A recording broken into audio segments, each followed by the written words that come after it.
किरकोळ वादातून तरुणीला लोखंडी सळईने मारहाण. गोटखिंडी येथील घटना. चौघांवर गुन्हा. बांधकामाच्या भिंतीवर पाणी मारताना चुकून शेजाऱ्यांच्या जळणावर पाणी पडल्याच्या क्षुल्लक कारणावरून झालेल्या वादात एका 20 वर्षीय तरुणीवर लोखंडी सळईने हल्ला करण्यात आलाय आणि ही घटना मंगळवार दिनांक 18 रोजी गोटखिंडी तालुका वाळवा येथे घडली. या प्रकरणी आष्टा पोलीस ठाण्यात 4 जणांविरोधात गुन्हा दाखल करण्यात आलेला आहे. काजल अर्जुन कोकाटे, वय वर्ष 20, राहणार गोटखिंडी तालुका वाळवा असं मारहाणीत जखमी झालेल्या तरुणीचं नाव आहे. तर धनाजी शामराव कोकाटे, रेखा धनाजी कोकाटे, रोहिणी कदम, अनिता प्रकाश पाटील सर्व राहणार गोटखिंडी अशी संशयितांची नावे आहेत.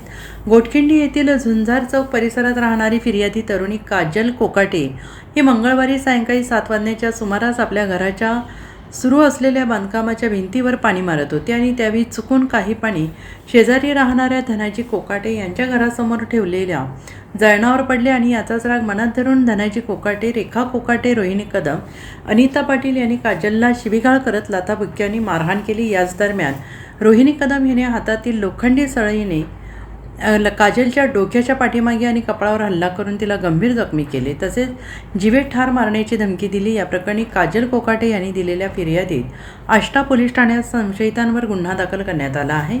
या घटनेचा पुढील तपास आष्टा पोलीस करत आहेत. Bureau report, SBN Marathi, Ashta.